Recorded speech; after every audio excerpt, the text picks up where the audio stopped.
News broke on Friday night that Notre Dame had hired Cincinnati defensive coordinator Marcus Freeman to the same post with Notre Dame. Big news, Lou. Just earlier that day, it seemed like he was trending towards LSU, and even a report from, Football Scoop after the fact said that Freeman went back to Cincinnati after his LSU interview this week and said more or less that he was going to choose LSU, and a late push from Brian Kelly and the Notre Dame brass pushed Freeman to the Fighting Irish. So, Lou, what was your reaction when the news broke that it was Marcus Freeman as defensive coordinator? Yeah, no, I'm just going through the web, the message board and everything, and I see an email come in from Katie Lonergan, Director of Communications, saying Notre Dame hires Marcus Freeman. And I said, where did that come from? It just totally caught me by surprise. Not that Notre Dame was able to hire him, but everything had been trending toward LSU. And the other aspect of it is that traditionally in these type of coaching searches where you have to also go through human resources and this interview and that interview, it's a prolonged process. And so to suddenly just see that come across in my email, it just, I looked at the calendar and it's still not April 1 or April Fools or anything like that. So it was surprising. Yeah, I think just back to last year when Tommy Reese was promoted from quarterbacks to coach offense coordinator, and you bring in Mike Mickens, you bring in John McNulty. I feel like all those things just took weeks after the fact that they were reported that Notre Right. Dame actually announced. So, whatever Notre Dame did there, I am sure Fighting Irish fans are pumped. And also is probably a strategy on Notre Dame's end that this is our guy. Let's not leave anything up to chance. This is our guy. Let's go ahead and get him. What do you think about the fit, Lou? The schematic fit, we'll let others, dive into that. But in terms of just the profile fit, sources that indicated to you, Lou, that Notre Dame, and this is obvious, right? That Notre Dame and Brian Kelly really wanted a strong recruiter in this defensive coordinator hire. Well, of course they do, but that was still an important factor. And it should be noted that even and Brian Kelly said this in a statement that Marcus Freeman's an incredible recruiter and regarded as one of the best, and he was a finalist for the Broyles Award, which goes to the top assistant in the country. So, are you as fired up as Irish Nation is about this hire, Lou?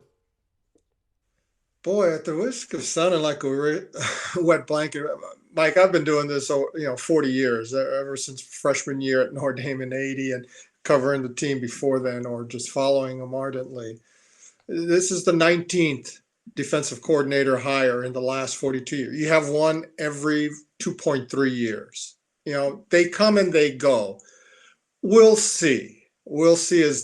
And I don't mean to be a wet blanket or diminish, but when Clark Lee was hired 3 years ago, it was like, oh man, that's the lazy hire again. What are they doing? This guy's never been in a, coordinator any place, and now he's at Notre Dame.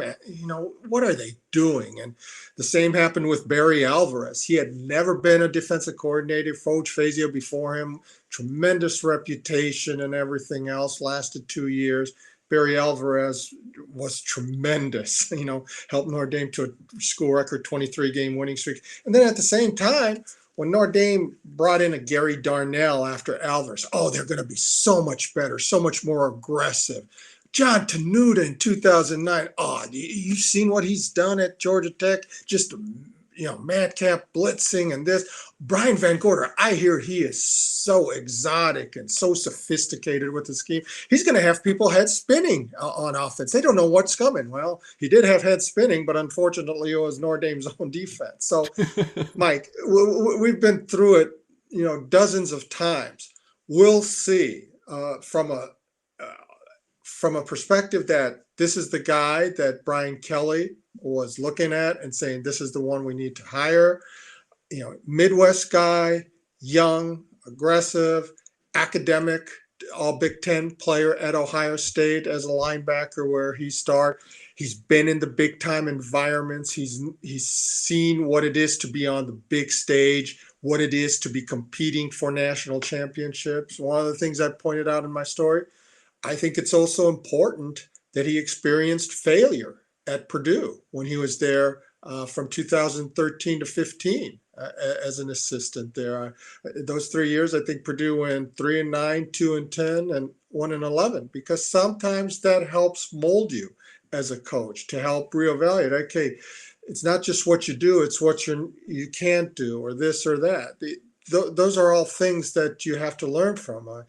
Bill Belichick was fired at one point. Eric Parsegian went 0-9 one year at Northwestern. Lou Holtz was fired as an assistant coach elsewhere and as a pro coach. So you have to go through a lot. And he's probably primed for this situation. But how it's going to all work out, how it all meshes, we'll see. Only time will tell. Yeah, so he is also the linebackers coach. Of course, played linebacker at Ohio State, and with Cincinnati, he was the linebackers coach and defensive coordinator. So there's an assistant coach spot filled, but news broke on Friday night as well that Terry Joseph would be taking the Texas, a job in Texas assistant coach in the secondary. Certainly rumors that he was looking at LSU as a Louisiana native. That made a lot of sense, but Texas makes sense for him as well, and he will do well recruiting, back in his home state. So you're going to have a vacant spot there. And also, Adam Rittenberg at ESPN tweeted on Friday night that, Marcus Freeman may have, other than Mike Mickens, who I'm like 90% sure he went to high school with and coached at Cincinnati with, and of course now will be at Notre Dame. So other than Mickens, Freeman might have a completely new, or Notre Dame will have a completely new defensive staff. That's what Adam Rittenberg at ESPN reported. So Joseph out, makes sense. Mickens staying. Linebackers coach is, of course, Freeman. And then the one guy there that tweet really, kind of hinted at was Mike Elston. Has been with Brian Kelly since I was in middle school or something. And there's certainly rumors of Purdue, and that there's that the Boilermakers have made an offer to him as their defensive coordinator. Lou, I'm curious to get your reaction on Terry Joseph, but more so Mike Elston, because that would be, that would be, I don't want to say surprise, but that would be something. If he left for Purdue, and also, considering that he was in the running for the defensive coordinator position at Notre Dame. And it's a position, from what we understand, Mike, that he wanted. Yes. He's been with Brian Kelly since 2004, first year at Central Michigan, first Division I job that Brian Kelly was hired to do there. So 17 years, that's quite a run. And one of the things we discussed a couple weeks ago was, okay, if we had to bet on what would be the defensive coordinator, we were looking at either Mike Elston or Terry Joseph, if not both in co-coordinator capacity, sort of like you have with Tommy Rees is the offensive coordinator and Lance Taylor is the run game coordinator. Last few years, Terry Joseph has had the title of pass defense coordinator under Clark Lee. So logically, we're thinking, okay, the next step up now is either co-coordinator, if not defensive coordinator. The next thing we were looking at, does Mike Elston want this job? He applied last time as well. He interviewed for the position. He became associate head coach, which is a nice bump in salary and title, as to help with the head coaching position. So right now, I'm sure with Mike, it's just whether he feels, have I run my course at Notre Dame? I've been here all 11 seasons with Brian. On 3 different occasions, I've been passed over for the defensive coordinator position. Am I still willing to stay here, or do I want to look at what is the next step for myself professionally? And that would be maybe as a defensive coordinator at a Power 5 school. Is going to Purdue the move that really takes him to where he wants to go? because Purdue didn't have a good season, and who knows, there might be some hot seat status there as well. The irony is that the previous coordinator for Purdue was Bob Diaco, who came in with Mike Elston in 2010, and he was fired this year. So, that he has to look at it from a Diaco standpoint too, as Diaco left to become a head coach at Connecticut, but that was very short-lived. And it's been kind of going from one place to another there. He has that stability here at Notre Dame, but now he's got to make short and long-term evaluations for he and his family as to what is the best course to take. Yeah, you mentioned his family, all in the South Bend, school systems, and very involved in the community, and so that would be certainly interesting if he did take the Purdue job. Would they, leave South Bend? It's just, I don't want to get into the man's family, but certainly some things to kind of ponder. And maybe Michigan, they have a defensive coordinator opening. I don't know if or where Mike Elston ranks on their board, but that could be something to watch as he is. That's the school he went to. We will move to look. This video is recapping a very busy week, Lou. It's like, all right, Notre Dame loses to Alabama January 1st. The next day, I think it was 3 hit the transfer portal, and then there have just been a handful. Let's go ahead and look at the number here. 12 in total have left the Notre Dame football program to the graduate transfer portal, or excuse me, just the transfer portal since fall camp of 2019. Those players that transferred from fall camp to January 1 are Kofi Wardlow, defensive end, Jamion Franklin, nose tackle, linebacker Jordan Genmark Heath, wide receiver Isaiah Robertson, offensive lineman John Olmstead. So those 5 left in the fall. Now, the 7 here that I'm about to read off have transferred from January 2nd to today. You have running backs Jafar Armstrong and Jameer Smith. I'll add on Jameer Smith. He announced his intentions to transfer. I was October, Lou, so he had announced it, but he wanted to finish his degree at Notre Dame and then enter the graduate portal. But he was not with the team after he announced his intentions that he would be transferring and then enter the portal in January. Offensive lineman Colin Grunhard, who has since landed at Kansas. Defensive end Ovi Ogofu. Safety Houston Griffith. Linebacker Jack Lamb. And cornerback Isaiah Rutherford, who has landed at Arizona with new defensive coordinator Don Brown. So, Lou, you look at this list. It's a big list, and people are saying, man, dysfunction at Notre Dame. What's going on? And my reaction is more of, this is college football now. If you're not playing, these kids know that the one-time transfer rule is going to pass. They're off to greener pastures. I mean, I really feel like ever since LeBron James left the Cleveland Cavaliers to the Miami Heat, there's just been a mindset of player mobility in the pros, and now it's really kind of seeping into college athletics. Yeah, it's become the college free agency market there with the transfer portal, especially because prior to the portal, Mike, if you wanted to transfer, you had to go first to the coach to release you, and then the coach still also had some say and power as to, okay, you can transfer, but these are the schools you can't go to, like if you're competing against USC or Michigan or whatever. Just the preferences, we'd rather not you go there. We saw that change with the transfer portal. Well, Phil Jakovic goes to Boston College and immediately starts against Notre Dame 1 year later. You have that combination of the transfer portal plus the NCAA legislation, which December 16th, it wasn't enacted. It's still to be voted on, but it's basically a rubber stamp about how when you transfer, even as a non-graduate, you have a one-time opportunity to play right away at the school rather than sit out a year as you did in the past. So more than ever, I think we're going to be seeing this become a regular part, not just at Notre Dame, but everywhere. If you're not on the too deep, if you feel that you're just not going to be a part of the game day operation where you're playing regularly. It's like, let me see what I can do someplace else. You look at the ones there. Kofi Wardlow wasn't going to play. Jameer Smith wasn't going to play.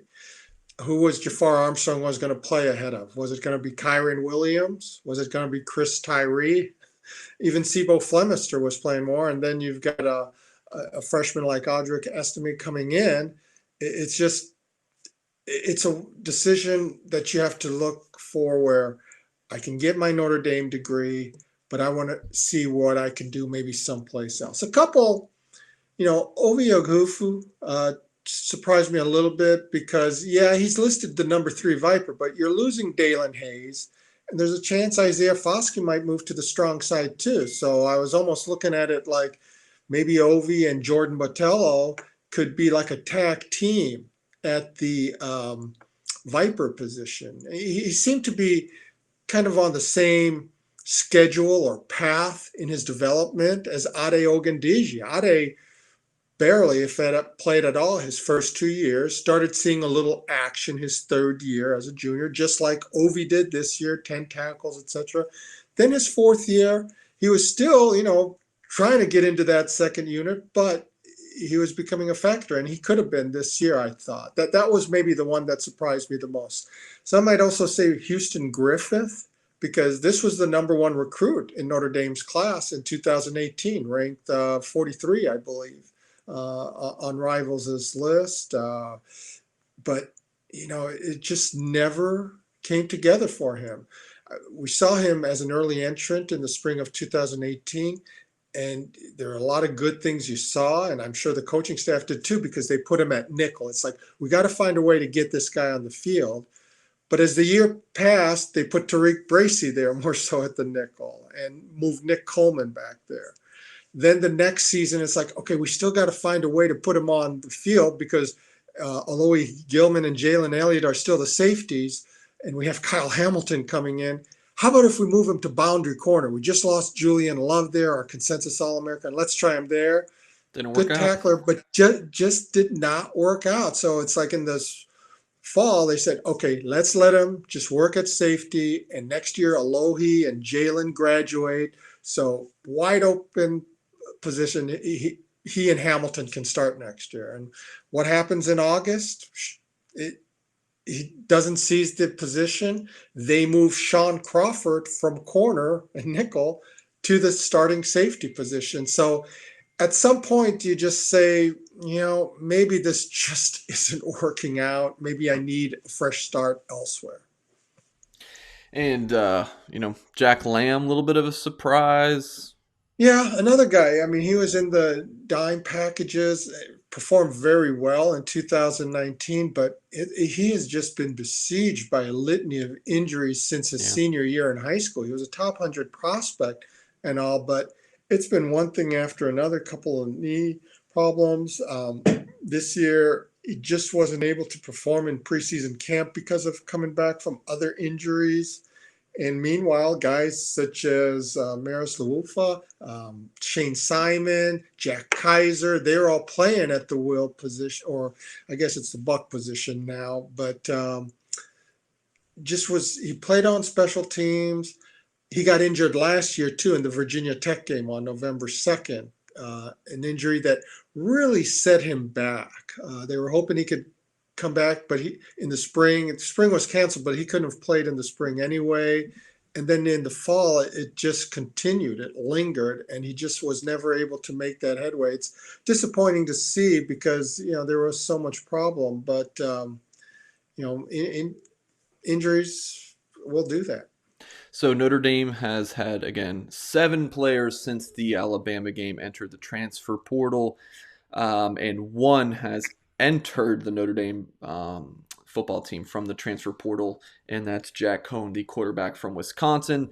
Certainly could be more additions that Notre Dame will look at as that a one-time stopgap. But my question, Lou, is this transfer portal has been around for a couple years now, and I would say it's I think it's good for college football, but certainly can you can make debates on that. But the one-time transfer rules really what's going to change things, because that's going to make it more rampant. How do you see this affecting Notre Dame in the long run? Because Notre Dame, Lou, when's the last time, if you remember, Notre Dame took an undergrad transfer? Does that happen? Like, so I feel like if you have guys leaving the program, you're not going to have as many entering the program through the transfer portal unless they're graduate guys. I mean, you've seen Ben Skoranek, Nick McLeod, Jack Cohn, just guys here you know in the past 365 days really, do that and take advantage of that. So how do you kind of see this affecting Notre Dame long term? They'll always look at any, whether it's undergraduate or graduate. But Mike, what is the main reason that players transfer? They're not playing. Well, and chances are you're coming from a program that is not as strong as Notre Dame. And if you're transferring from a place that is not as strong as Notre Dame because you're not playing, what makes you think that all of a sudden you're going to step into a team that's been in the playoffs 2 of the last 3 years and yeah, I'll just be right in there. I mean, we just talked about some people. Jack Lamb, top 100 prospect, can't break 13. Houston Griffith, the top 50 prospect, been trouble getting on the second team. Now the Kyler Murrays of the world are very few and far in between out there. And there are other reasons he left Texas A&M to go to Oklahoma. But generally, you're going to go to a program just like these guys are, like a Colin Grunhard goes to a Kansas. Well, Kansas didn't win a game this past year, but he's going to have a chance to play there. He has no chance to play at Notre Dame as a starter there because you have Jarrett Patterson coming back at center. You have Zeke Correll. Maybe they move Jarrett someplace else. In a pinch, maybe Josh Luggo or somebody. But it's just that's how it is. So I just don't anticipate that with the regular transfer, sophomore, junior, that's going to be nearly a market they tap into as much as a graduate transfer. Both Nick McLeod and Ben Skoranek filled areas of need last year, and we saw how needed they were. And Jack Cohn fills that same this year. Maybe it's not a needle mover. It's not a Kyler Murray, a definite number one future pick or anything like that. But it's a very important stopgap measure considering the need for Notre Dame at that quarterback position, especially in terms of experience. Yeah, before we get out of here, Lou wanted to touch on some NFL declarations because we've seen it's even more different this year than in years past because it's every single player. If you're a fifth-year guy after that season, we know you're not coming back, right? Well, this year that's an option, and we've seen Kurt Hinish come back, but most of these other guys, it's they're announcing whether or not they're returning. Even of course, this year is because the COVID extra year of eligibility, so everyone were kind of is Nick McLeod coming back, and of course is Sean Crawford coming back for his seventh season, but those two in particular not coming back, but three that declared and had 2 years of extra eligibility: Aaron Banks, offensive lineman; Jeremiah Owusu-Koramoah, linebacker; and Tommy Tremble, the tight end, all entering the NFL draft.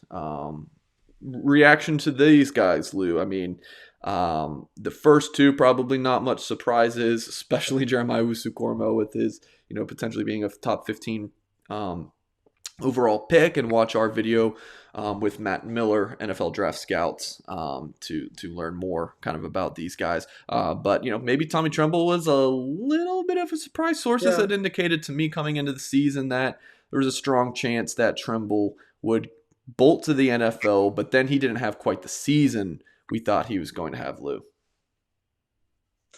Well, maybe not as a pass catcher. Last year in his first season as a sophomore, he caught 16 passes for 187 yards and 4 touchdowns. And that's as kind of the apprentice to Cole Kmet, who also left. Tommy Tremble is the 4th tight end under Brian Kelly in his 11 years to leave for the NFL after his junior season. That's a pretty remarkable stat. And each of the previous three were all second round picks. Cole Kmet last year, um, Troy Nicholas in 2014, and Kyle Rudolph in 2011. So um, quite a history there. I'm not sure if Tommy necessarily would fall into that second round category. Depends on how he'll test out at the combine. But Mike, in so many years of following Notre Dame, I can't ever recall TV cameras so isolated in on a Yeah. blocker Right. as they were with Tommy Tremble this year. It's always watch number 24 on this lead play, watch on this isolation block, watch on, lining up at fullback. He was a feature performer without carrying or catching the ball. It was almost like a treat to watch the physicality and the mentality that he brought to the position with it. He made blocking cool. I Right. said many, many years ago when Magic Johnson first came onto the scene in college, it's like he made passing the ball cool. And Tommy Tremble is making blocking look cool. Now, he did catch 19 passes, but the feature performer there was Mike Mayer. And we probably will be looking 2 years from now at a fifth Notre Dame tight end going pro after his junior year, because what he demonstrated as a freshman was just quite remarkable. But surprised me a little bit, but not totally, that Tommy opted to go pro, because I thought there was still some work he could do with his hands and, just as perhaps a route runner, honing some skills there. But I think more and more, Mike, you're going to see players take that opportunity when they can get it to go into the NFL, because the acronym many joke is that NFL does stand for not for long, and you got to take it when you can, be able to sign, cash those paychecks when you can, because injuries as a college senior or anything else can really set back those plans. All right, that'll do it for this video here at blueandgold.com's YouTube page. Please like this video. Please subscribe for more content. And we are also posting this in podcast format. We appreciate you guys listening to this as well. Please leave us a 5-star review and subscribe wherever you get your podcast. Stay tuned for more coverage of Notre Dame athletics right here at blueandgold.com.